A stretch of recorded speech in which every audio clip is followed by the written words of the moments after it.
Ya, sudah. Segitu ya. Ya, assalamualaikum warahmatullahi wabarakatuh.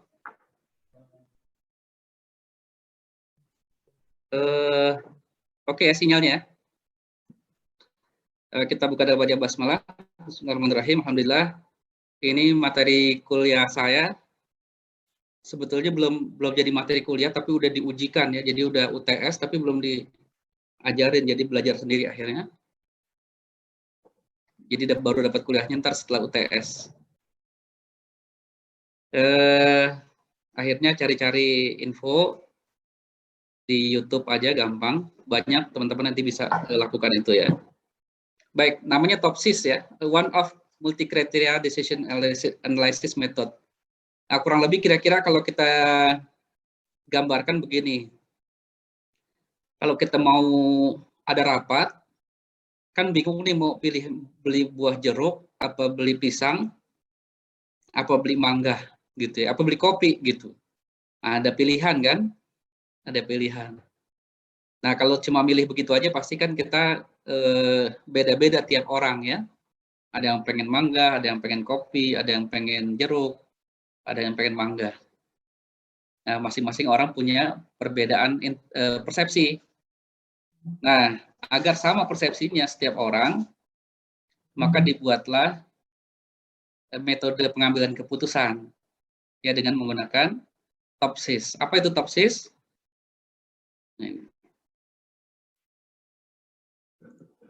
Sedikit. Nah, ya. TOPSIS itu singkatan ya, Technique for Order Preference by Similar to Ideal Solution. Ya. Jadi teknik ya untuk mendapatkan solusi yang paling ideal. Ya, jadi dari multi kriteria, jadi beberapa kriteria. Jadi tadi kalau kita ambil buah ya, pilihannya buah jeruk, pisang, mangga atau kopi 4 ya. Tapi kita punya kriteria lain, itu alternatif ya. Alternatifnya ada 4, tapi ada kriteria lain. Misalkan kalau kita mau pilih makanan, yang pertama adalah harganya, dilihat dari harganya. Yang kedua dari sisi gizinya misalkan ya. Yang ketiga dari sisi jauh nggak belinya. Jadi ada 3 kriteria, ada 4 alternatif ya. Nah, jadi ada banyak tuh ya, multi kriteria. Jadi ada 4 alternatif, mau beli pisang, jeruk, mangga atau kopi. Kriterianya adalah harganya, kita pasti cari yang murah, gizinya yang tertinggi gitu ya. Kemudian lokasinya yang terdekat. Nah, nanti kita akan dapat pilihan mau beli yang mana gitu kira-kira. Ya, jadi kira-kira seperti itu ya. Jadi antara alternatif ya, sometimes more alternatives ya, banyak alternatif and more criteria is the problem ya. Jadi kita punya pilihan banyak tapi juga kriterianya juga kita punya banyak kriteria. Nah, mana kriteria atau pilihan yang paling baik ya sesuai dengan kriteria yang kita miliki. Ini ininya ya, narasinya. Nah, ini contohnya ya. Ada yang ketawa-ketawa nih ya. Ini si cowok bilang nih, dari beberapa alternatif dan kriteria aku memilihmu. Dia nyangka cowoknya aja yang laku ya, ceweknya ternyata bilang, tapi aku juga bingung milih kamu apa milih dia gitu kan. Itu ya, gitu kira-kira. Ya masing-masing punya kriteria, punya alternatif ternyata. Jadi yang cowok jangan sombong-sombong banget ya. Nah, gitu kira-kira ya. Yang cewek juga punya pilihan kan gitu. Tapi kata si SpongeBob, tenang aja Kak, pakai TOPSIS aja untuk alternatif itu ya, gitu. Jadi TOPSIS ini adalah kurang lebih metode untuk memilih beberapa alternatif yang kita punya, ya, ditambah kriteria, ya. Misal, ya, untuk cari calon suami kita punya alternatif nih si A, si B, si C gitu ya. Tapi ternyata kita juga punya kriteria. Pertama ya dia sudah bekerja ya. Yang kedua dia hafiz Quran. Yang ketiga nggak banyak utang gitu. 3 itu aja kriterianya, dia nggak usah banyak-banyak gitu. Nah, nanti kita bikin hitung-hitungan gitu kira-kira. Nah, ini beberapa example, beberapa contoh yang bisa dipakai menggunakan TOPSIS.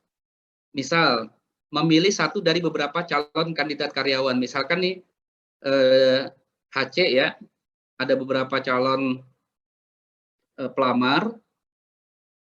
Nah, mau pilih yang mana nih?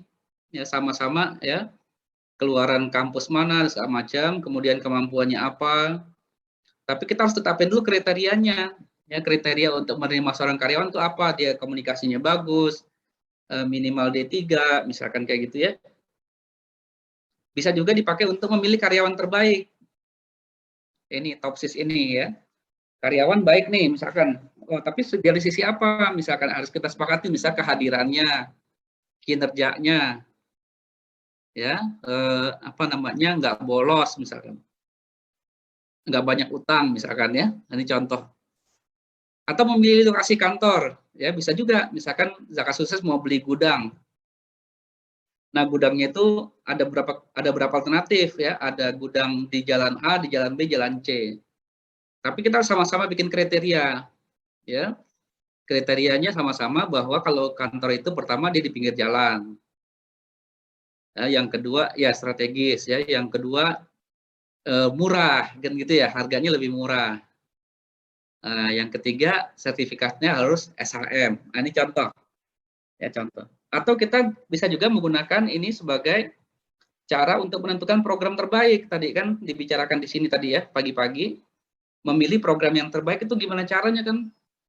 Bingung juga. Atau di zakat sukses kita punya program ambulan, kita punya program oksigen, misalnya, kita punya program apa namanya, beasiswa. Mana sih yang mau kita ambil sebagai program yang mau kita jalanin tahun depan, nanti yang terbaik ya. Nah, kita bikin kriteria dulu, berarti nanti misalkan program ini harus misal ya, data PM-nya yang terbanyak, lebih mudah diidentifikasi calon PM-nya, biaya operasionalnya rendah. Nah, gitu kira-kira harus disepakati. Atau nih memilih partner bisnis. Ada partner bisnis, ada beberapa, kita memilih siapa nih? Nah, kita bisa menggunakan teori atau metode TOPSIS ini. Nah, saya lanjutin ya.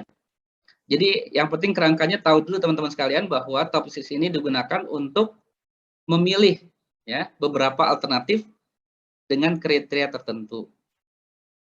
Nah, saya kasih contoh ini ya, saya kasih contoh memilih karyawan terbaik. Nih kita ada 3 orang, namanya si Yupi, si Sugar, sama si Umay. Ya. Ya. Ini ada 3 orang. Ya. Lalu kita mau pilih siapa dari 3 ini, mana yang terbaik ya? Yupi, Sugar, apa Umay? Ya.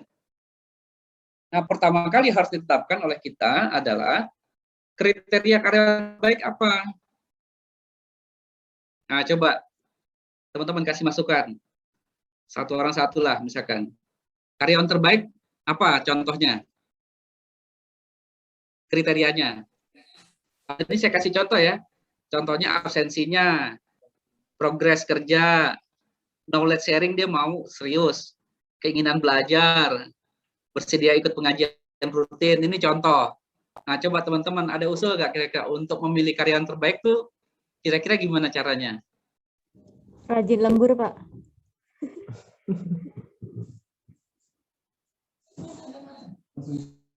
Apa kira-kira? Ada usulan nggak yang lain?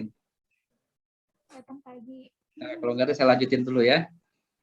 Nanti kalau kita ketemu lagi, kita bisa bikin masing-masing apa namanya contoh di masing-masing unit kerjanya. Ya, nanti di bagian mencapai KPI ya boleh ya. Apa namanya masing-masing di program, di fundraising, di keuangan nanti sama-sama bikin di HC. Contoh kasus aja dulu ya, nanti kan bisa kita gunakan attitude ya bisa itu ya. Nah, yang penting kita sepakatin. Nah, bagaimana cara menyepakatinya? Pakai FGD. Nah, FGD. FGD-nya gimana? Survei kecil-kecilan. Nah, nanti tim program bikin form, dia sebarkan ke seluruh karyawan atau tim HC ya, tim HC dalam hal ini memilih karyawan terbaik. Karyawan terbaik itu kriterianya apa saja? Ini contoh 5, tapi bisa bikin 20. Ya, tergantung masukan dari teman-teman, bisa kita fasilitasi semua. Nanti keluarnya semua brainstorming, tim HC. Ya, masukan dari teman-teman, nanti lihat, cari misalkan 10 yang terbanyak, misalkan. Yang dipilih oleh lebih dari 3 orang, yang bisa kita bikin seperti itu. Ya. Jadi metodenya adalah, kriteria itu adalah dengan FGD. Menanyakan satu-satu. Tahu ya FGD? Ya. Fokus group discussion. Jadi dikumpulin atau disurvei. Ditanya satu-satu.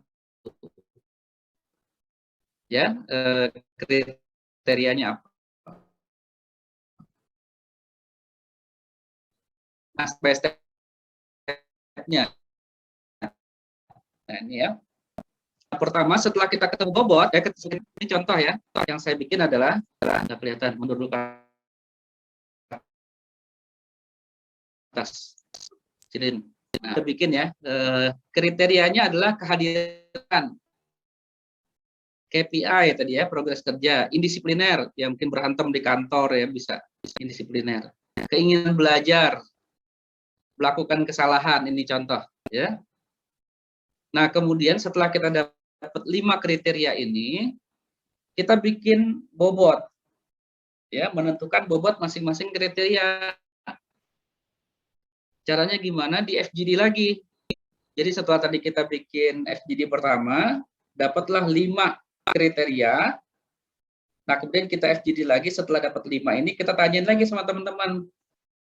Kalau kehadiran kira-kira dengan bobot 1-5, dia ada di mana? Misalkan gitu ya. 1, ada yang jawab 1, ada yang jawab 2, ada yang jawab 5. Di rata-rata dapatlah angkanya 5. Contohnya yang saya kasih ini ya. Ini nggak bisa gitu ya. Pakai pen.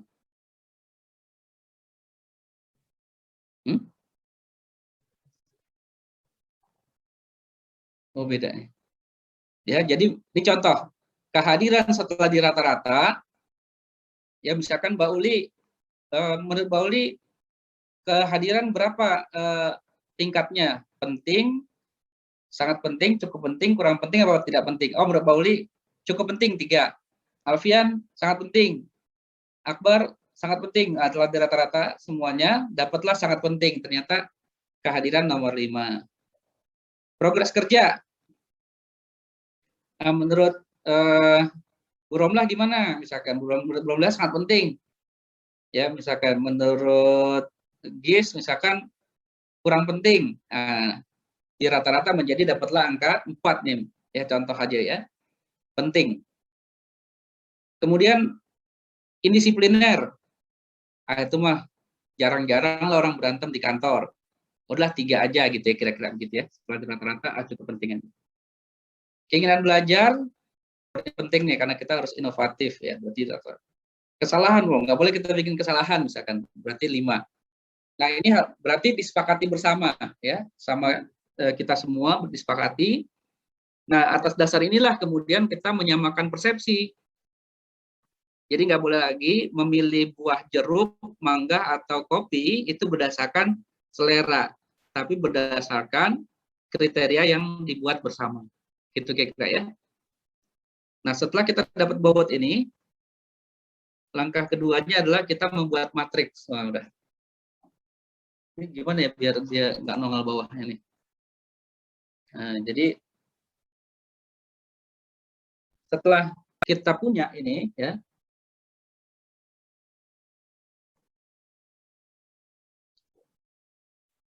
kita bikin matriks ya.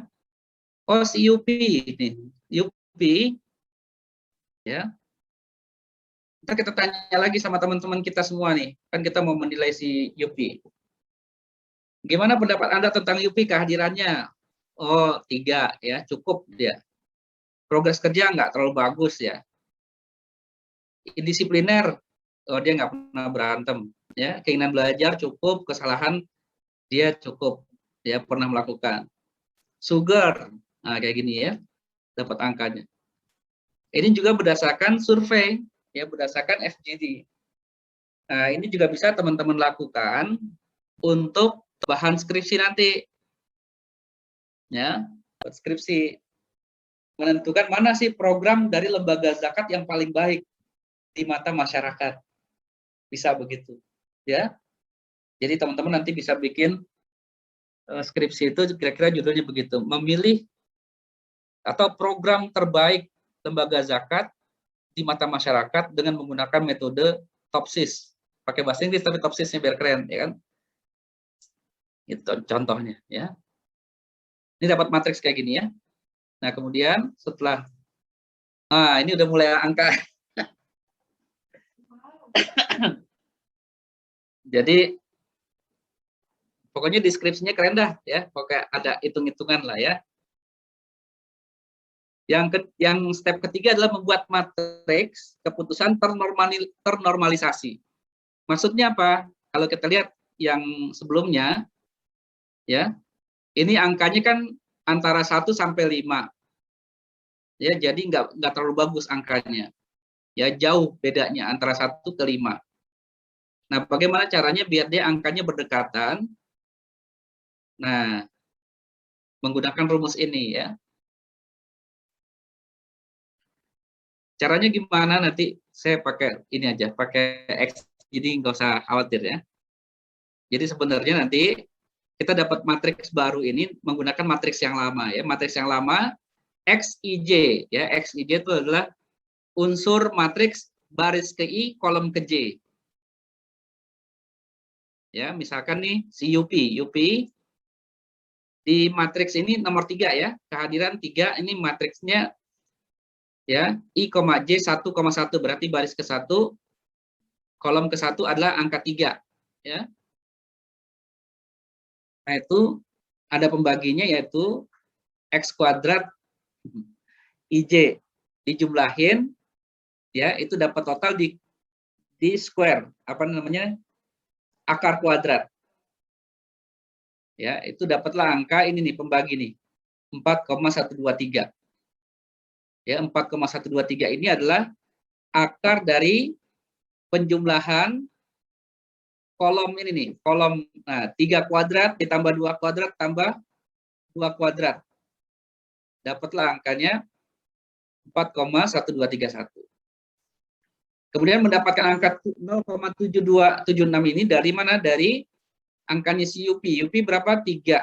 3 dibagi dengan 4,1231 dapatlah 0,7276. Si Sugar angkanya 2. Berarti dia dapatnya nanti di matriks ternormalisasinya adalah 0,48151 dan seterusnya. Sehingga kalau kita lihat ya, matriks yang sekarang ini ya, itu angkanya sudah mulai berdekatan ya, dari 0 sampai dengan 1. Ya, jadi tidak terlalu jauh. Kalau tadi kan 1, 5, 3, 4 ya, bedanya jauh. Kalau sekarang bedanya di 0, ini yang disebut sebagai matriks keputusan ternormalisasi. Jadi sudah seragam ya, sudah lebih seragam angkanya. Oke. Tapi tenang saja, ini sudah saya jadiin rumus ya. Nanti kalau ada yang jago Excel, mungkin bisa kita bikin aplikasi ya, ntar kita jual aplikasinya. Karena belum ada ya aplikasi TOPSIS, ini saya baru bikin Excel-nya aja. Ya lumayan pusing ya, belajar matematika yang belum diajarin. Ya. Step keempat, menghitung matriks keputusan ternormalisasi dan terbobot. Nah, ternormalisasi kan ini ya, ternormalisasi. Yang kedua adalah ternormalisasi dan terbobot. Ya, bagaimana caranya? Matriks yang ada ini, ya, yang diternormalisasi ini dikalikan dengan bobot. Nah, ini Y, ya, Y, nah ini Y, ya, Y baris 1, baris I, kolom J sama dengan bobotnya WI dikali, ya, matriks yang sebelumnya. Bobotnya mana? Nah, bobotnya nih. Nah, ini bobotnya nih, angka 5 ini ya. Ini bobotnya. Ya, bobotnya. Kehadiran tuh 5 bobotnya, progres itu 4, indisipliner 3. Jadi masing-masing ada bobotnya. Nggak bisa sama. Yang itu udah disepakati oleh kita semua, ya. Nah, dapatlah matriks baru, namanya matriks keputusan ternormalisasi dan terbobot. Ya. Nah, nanti kalau dosen nanya ya, ini kenapa dapat dari mana rumus-rumus ini? Ah, ini Pak, kalau mau nanya sama dia aja nih. Nih, sama si Ching Lai, Huang, dan Yun. Nah, ini yang menemukan ya. Kalau Bapak mau tanya dia. Nah, jadi kalau skripsi itu nanti ditanya nih metode ini dapat dari mana? Kamu bikin sendiri atau bukan Pak, ini mereka yang mengembangkan. Nah, jadi nggak perlu tanya, nggak perlu jawab itu ya. Ini sengaja saya pakai gambarnya Badian ini ya. Saya soalnya tanya sama Fatih. Fatih tahu juga ternyata dia gamenya. Game yang terbaru apa sih? Oh, Squid Game, Bi. Oh, Squid Game. Fatih udah tahu ya.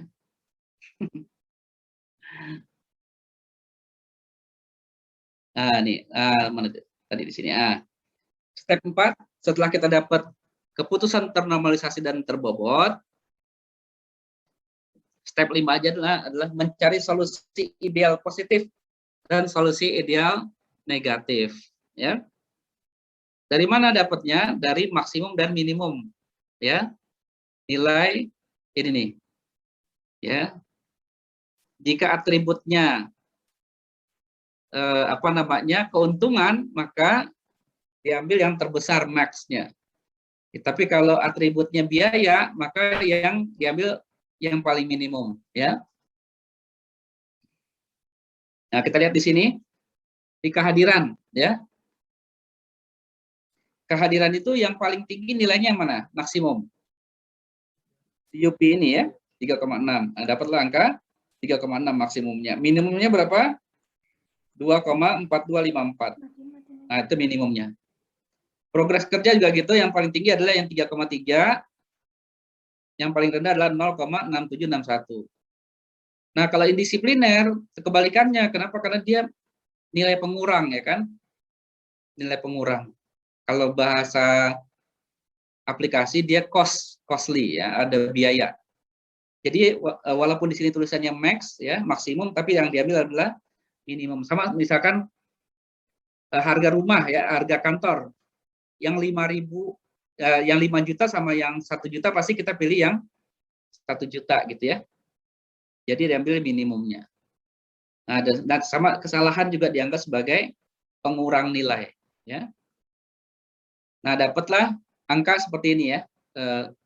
Solusi ideal yang paling maksimum ini angkanya, yang paling minimum ini angkanya. Step 5 nggak banyak kok nih, cuma sampai 8 stepnya ya. Mencari jarak terjauh ya, jarak terjauh dan jarak terdekat ya dari setiap alternatif. Ya. Nah, rumusnya ini nih, ya, D plus ya, DI plus sama dengan akar dari sigma YI dikurang YIJ, baris ke 1, baris ke I dan ke J kuadrat. Ya. Nah, gimana caranya tuh? Nah, ini nanti. Nah, nanti aja deh caranya, nanti saya kasih Excel-nya ya. Nah, dapatlah UCUP ini D plusnya segini, D minusnya segini. Kemudian dijumlahkan, dapatlah penjumlahannya seperti ini. Ya. Nah, di sini udah makin dekat ya, udah makin dekat ke jawaban kita. Ya, masuklah ke step terakhir yaitu mencari nilai preferensi ya. Caranya gimana? D minus dibagi D minus tambah D plus ya. Jadi ya D minus dibagi dengan ini ya, kolom ini ya. Nah, dibagi. Oh, ini ditambah ya. D plus tambah D minus itu dapat ini.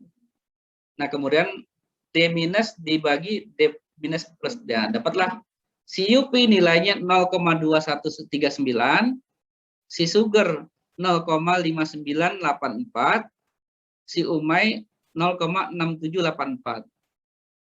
Ya. Nah, ini ada 3 orang ini ya. Nah, dapatlah rankingnya, yaitu si UP berdapatkan nilai 0,6784, Sugar 0,59, Umay 0,21. Jadi alternatif terbaik karyawan itu adalah si Yupi. Kita kasih plus buat si Yupi. Ya. Nah, ini bisa kita gunakan tadi untuk memilih apapun, ya. Si Yupi nomor 1, si Sugar nomor 2, si Umay nomor 3. Nah, ini pun sebetulnya nanti belum selesai, tapi memang di topsis hanya sampai di sini. Ya. Ini sebagai masukan nanti buat manajemen untuk memilih si Yupi, si Sugar atau si Umay secara objektif. Nah, kira-kira begitu, ya. Dan sekedar tahu aja, Yupi, Sugar, dan Umay adalah nama-nama kucing di rumah saya.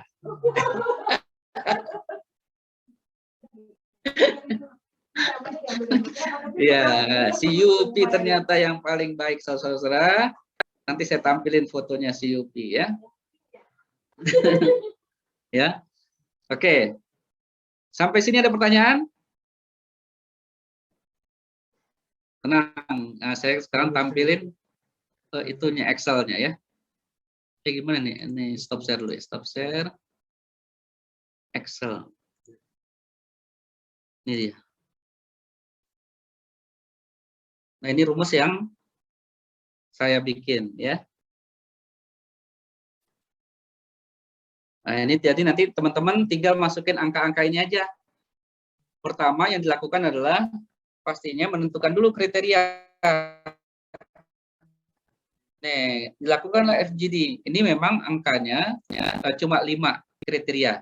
Kehadiran, progres kerja, disipliner, keinginan belajar, dan kesalahan. Dalam kenyataannya bisa lebih banyak. Ya, bisa 20, bisa 10 ya. 10 kriteria, banyak boleh ya.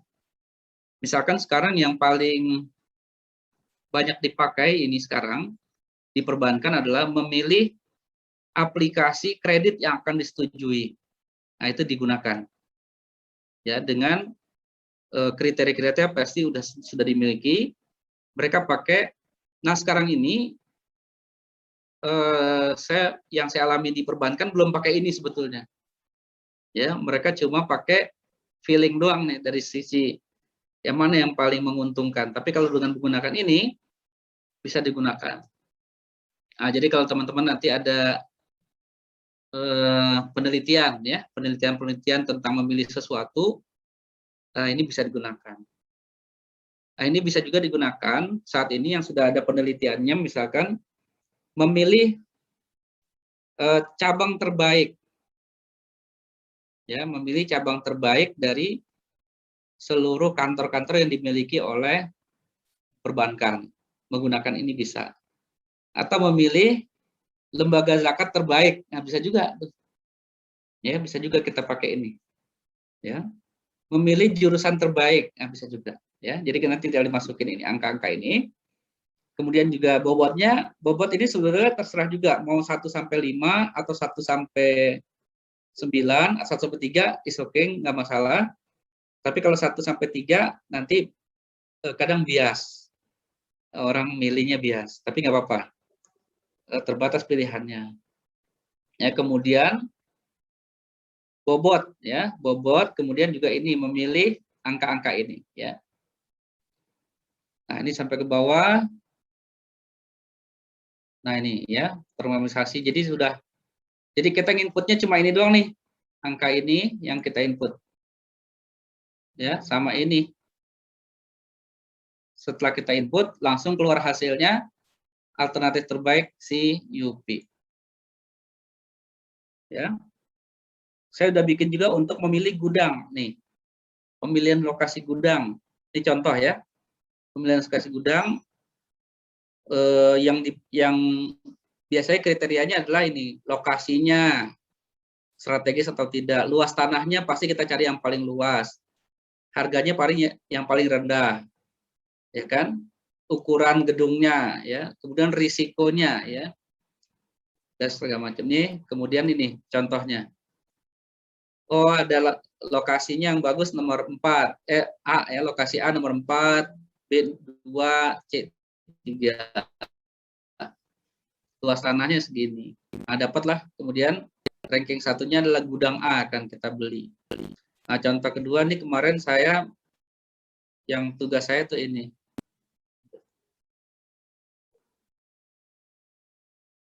Oh, bisa.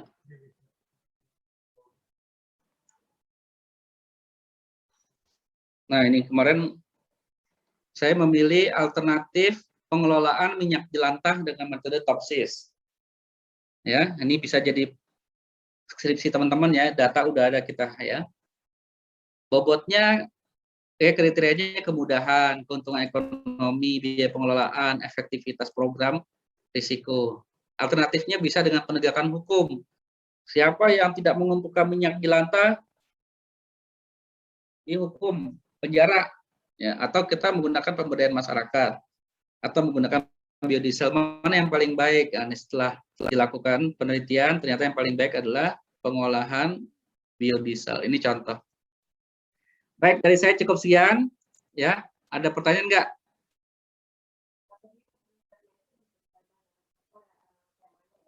Oh ya. Saya ya, tergantung dengan temanya. Misal tadi kita mau pilih untuk rapat mau beli pisang, mau beli jeruk, mangga atau kopi.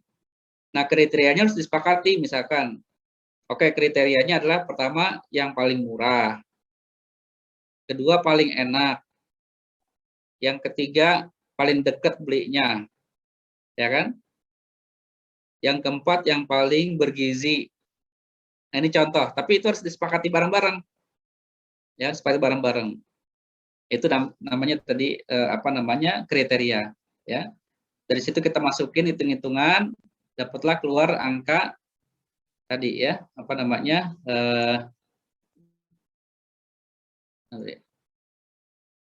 ya. Ada kriteria, ada alternatif, ya, ada kriteria, ada alternatif. Ada pertanyaan lagi? Oke, itu tadi pertanyaan dari siapa tuh? Boleh minta Excel-nya, boleh. Ya, Excel. Oke.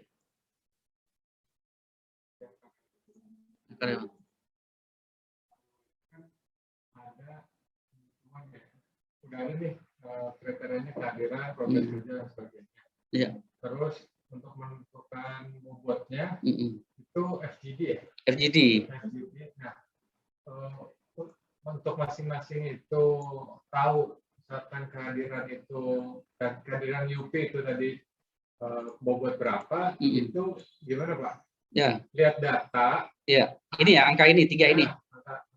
Angka 3 ini ya seharusnya sih lihat data kehadiran.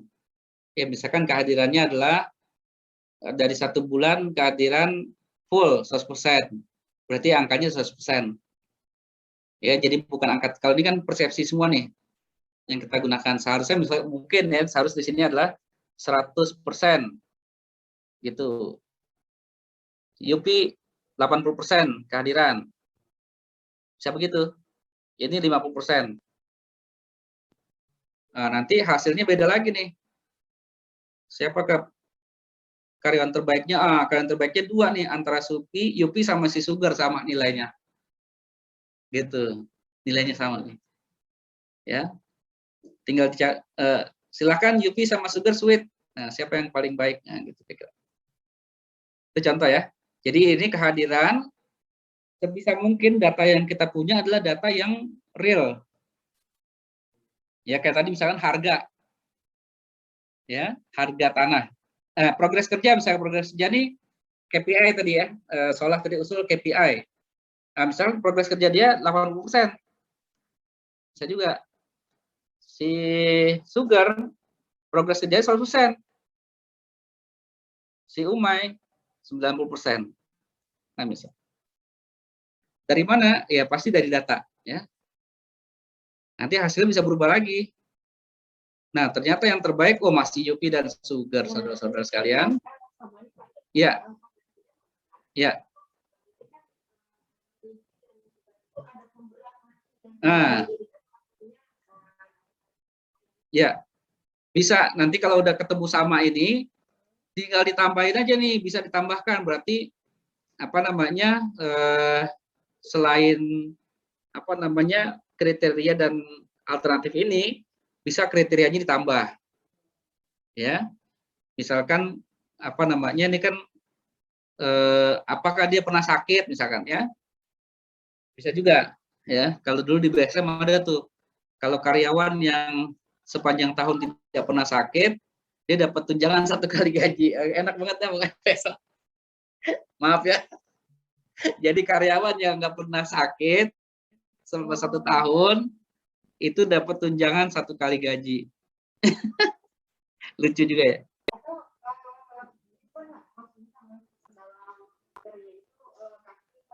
Bisa. Nah, jadi gini, kriteria itu ditentukan secara bersama-sama, ya. Prinsipnya FGD. Misalkan ternyata dari HRD setelah kita FGD ternyata ada kriteria ada 10. Kata HRD susah kalau 10 semuanya. Udah kita sepakati 5 aja, boleh. Atau 10. Nggak masalah. Ya, semakin banyak sebetulnya semakin tepat nanti. Sebetulnya semakin tepat data kita.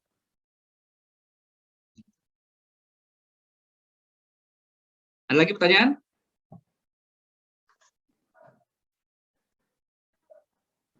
Mau menanggapi? Siapa? Silakan.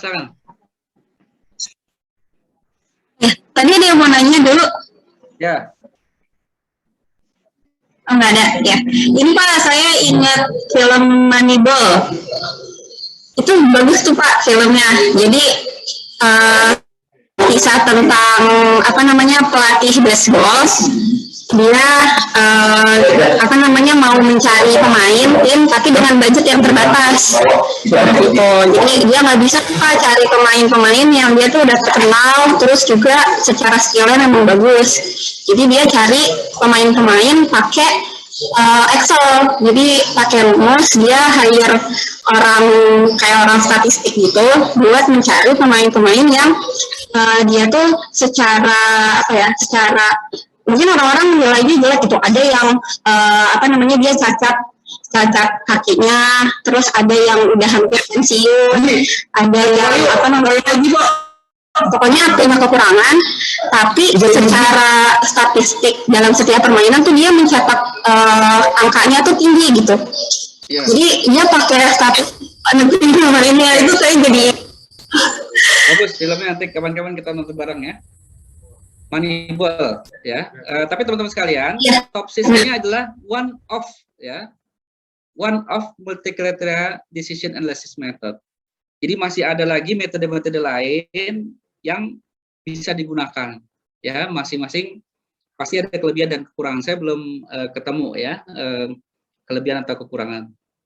Tapi saya lihat kalau TOPSIS ini belum sampai ke multi-criteria yang sampai 4 layer.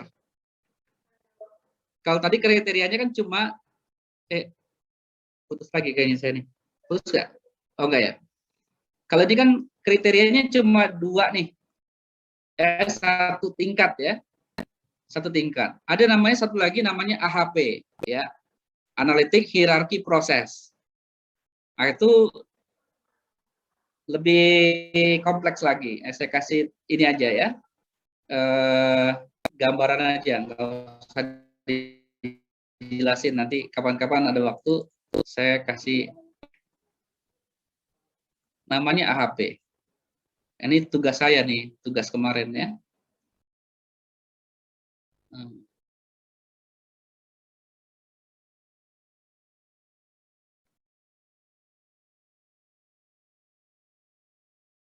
Ada lagi namanya DEA ya, data apa tuh? Lupa saya. Unstable.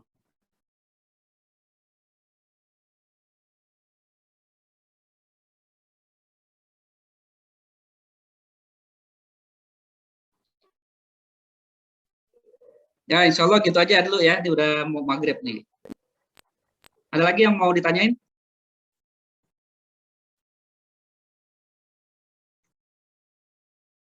Oh, ini dia. Nah, ini dia. Ini contoh yang saya nih ya. Yang saya punya. Ya, jadi tahu tadi kan pemilihannya cuma berapa tuh? Ya, cuma 1 kriteria ya. apa namanya, kemudahan segala macamnya. Nah, ini ada 4 level ya. Level 1 adalah efektivitas, kemudahan, sosialisasi, biaya pengolahan, sumber daya, jaringan. Level 2-nya adalah melindungi masyarakat sama pencemaran lingkungan. Level 3-nya ini ya. Jadi ada 3 level. Nah, tadi kalau saya lihat top 6 itu tidak bisa menangani rumus yang sebegini rumit ya. Nah, ini saya ngitung aja pakai matematika tuh kayak gini tuh. Ya. Dilarang pakai aplikasi, aplikasi juga sudah ada kali ini, aplikasinya udah ada. Nah, ini lebih rumit lagi teman-teman sekalian, saudara-saudara sekalian. Nah, ini tuh matematikanya ya. Lebih rumit lagi. Strategi terbaik adalah program pemberdayaan masyarakat. Nah, ini sama juga mencari yang terbaik. Tapi dari 4 atau 3 level kriteria ya. Jadi yang efektif programnya ini kalau dia melindungi masyarakat apa pencemaran. Yang terbaik ternyata yang pencemaran. Berarti efektif pencemaran. Dari pencemaran mana yang paling baik nih? Penegakan hukum apa ini segala macam. Masing-masing punya bobot. Nah, selesai itu ya, teman-teman sekalian. Jadi metode pemilihan ini banyak macamnya. Nah, kita mulai aja dari kasus-kasus yang termudah, kita mulai pakai, dan kita biasakan sudah mulai menggunakan referensi. Tadi referensi sudah ada ya, penemunya siapa, teman-teman bisa cari nanti, nah, itu kita bisa gunakan. Saya rasa itu aja dulu ya, nanti kalau ada pertanyaan, atau tugas nih buat teman-teman sekalian, tapi tidak untuk dikumpulkan,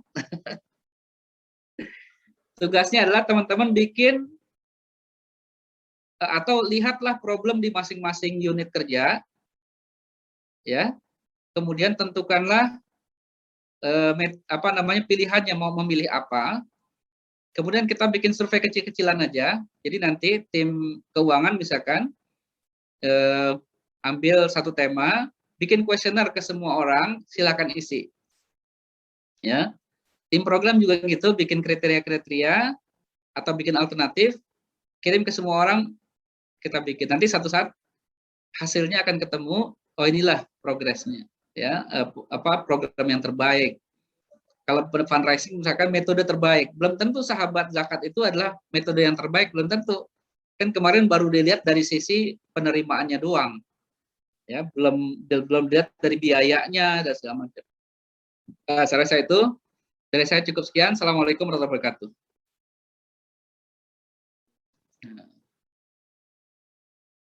Tapi saya nggak punya fotonya Yupi sekarang ya, nanti.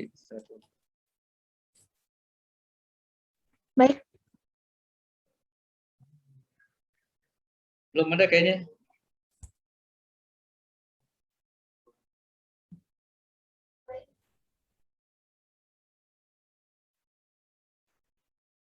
Dikembalikan ke moderator ya. Ya, baik. Terima kasih kepada Pak Zul yang tadi telah memaparkan materi terkait dengan TOPSIS, yaitu salah satu pengambilan keputusan multi kriteria. Jadi kita bisa menentukan berbagai kriterianya dulu, baru nanti akan kita nilai bobotnya, dan nanti juga ada perhitungan-perhitungan selanjutnya. Oke, baik. Terima kasih kepada Pak Zul atas ilmunya pada sore hari ini. Mungkin kita sudahi juga ya, karena sudah pukul 5:30 juga. Mari kita tutup pertemuan kali